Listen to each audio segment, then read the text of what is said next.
Good morning and welcome to the second session of our English class. I hope you have done the previous activities and I think it was easy for you to do. Before we start the class, I want you to watch a small story, the story of Rama, so that it's easy for us to do the next part of the lesson. So here is the story. Watch it carefully and understand. Thousands of years ago, in the city of Ayodhya, there was a wise and good king named Dashrath who ruled along with his 3 queens and 4 princes. The eldest, Ram, and his beautiful wife Sita lived happily along with the other prince brothers and their wives. But one of King Dashrath's wives was jealous of Ram and demanded that he be exiled to the forest for 14 years so that her son Bharat be made king. Having once promised his wife to fulfill any wish of hers, the helpless king exiled Ram to the forest. And so, Ram set off on foot, accompanied by his loving wife Sita and loyal younger brother Lakshman. A few years into their exile, a demoness named Surpanakha saw Ram and fell for his looks. She asked Ram to marry her. Ram refused and asked her to go to Lakshman instead. But Lakshman also refused. Enraged, Surpanakha showed her true form and Lakshman cut off her nose and ears. The demoness went wailing to her brother, who was none other than Ravan, the demon king of Lanka. Ravan was furious and swore revenge. With the help of another demon who took the form of a golden deer, he distracted Ram and Lakshman and kidnapped Sita from their hut.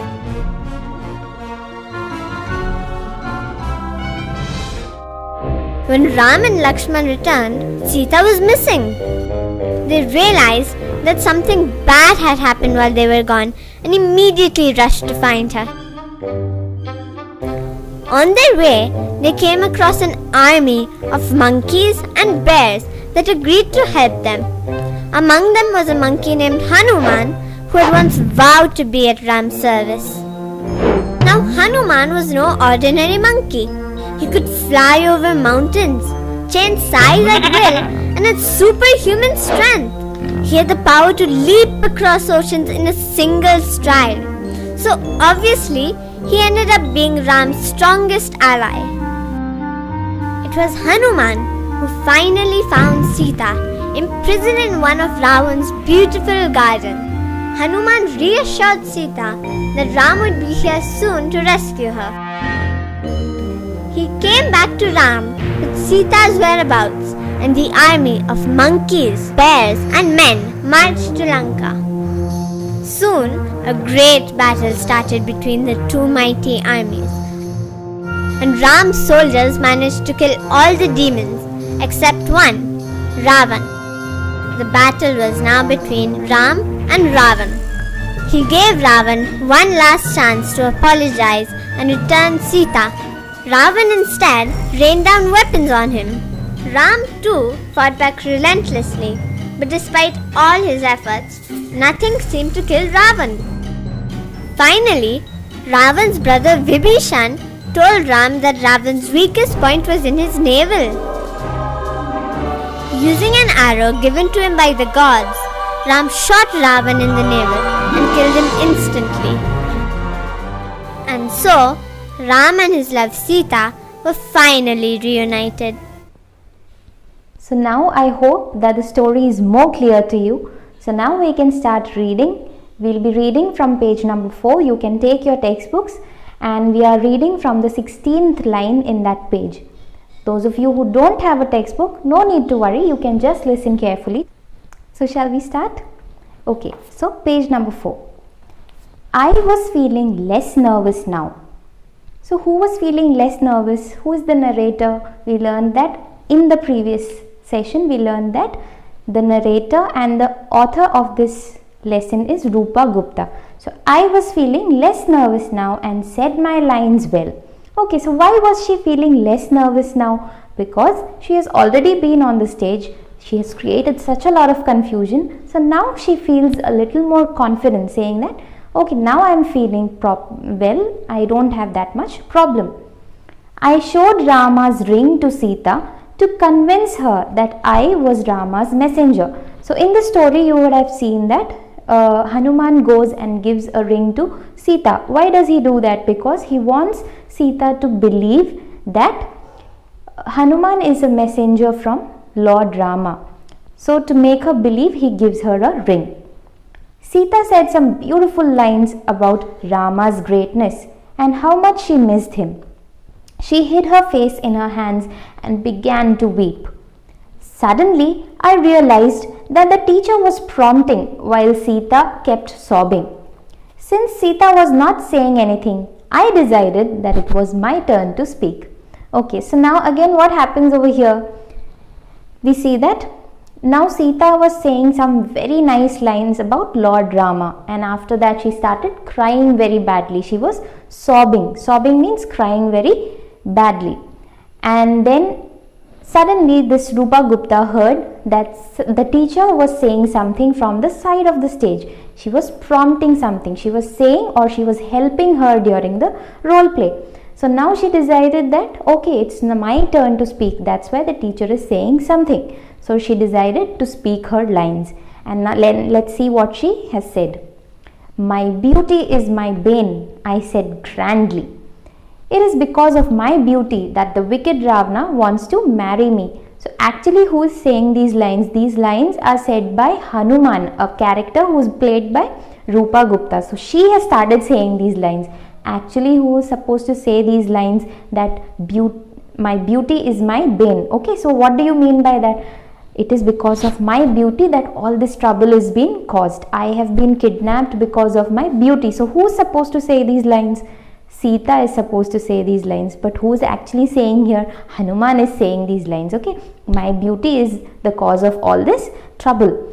It is because of my beauty that wicked Ravana wants to marry me. So again she has created a confusion on the stage. What?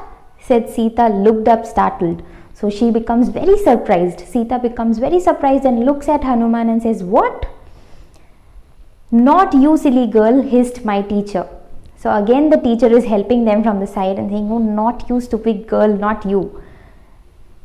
Not you, silly girl. I repeated what the teacher said. Okay, so again she is repeating whatever the teacher is saying, and she said, no, not you, silly girl. Seeing the startled expression of the whole cast, I bit my tongue, realizing my mistake too late. Okay, so now again she has made a very great mistake. She realizes that and she bites her tongue. So can you see, again she is creating a lot of confusion on the stage. And why is it? It's because of stage fright.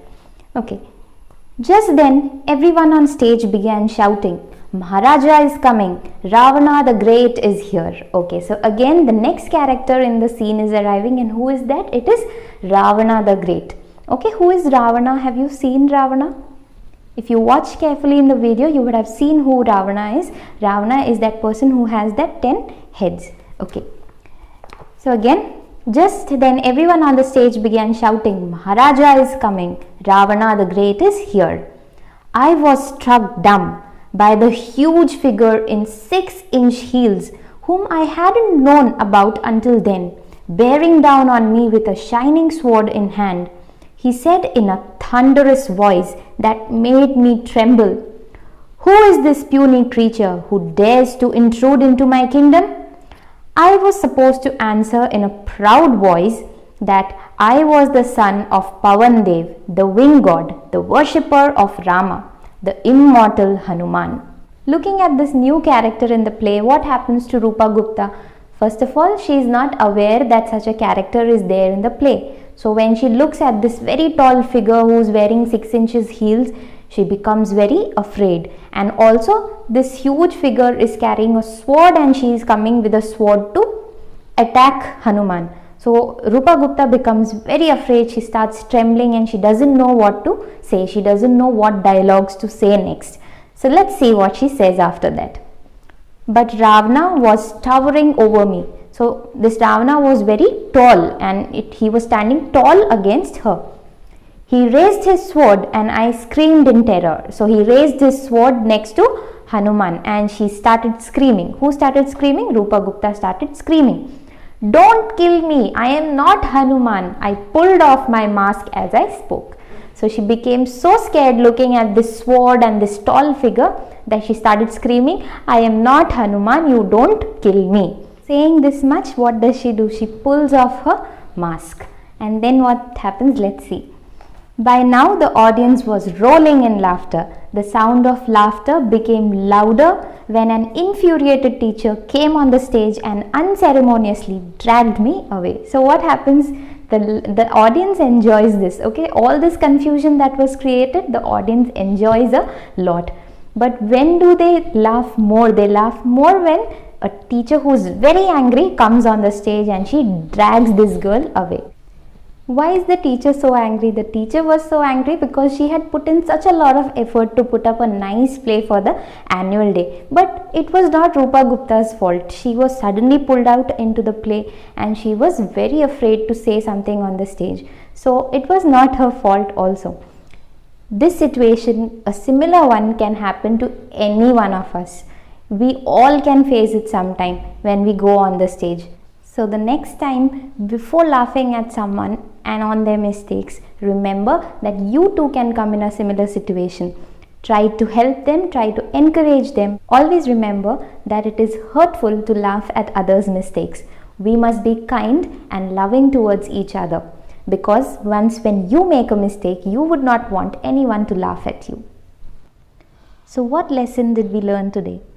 Don't laugh on others' mistake, because you are not that much perfect too.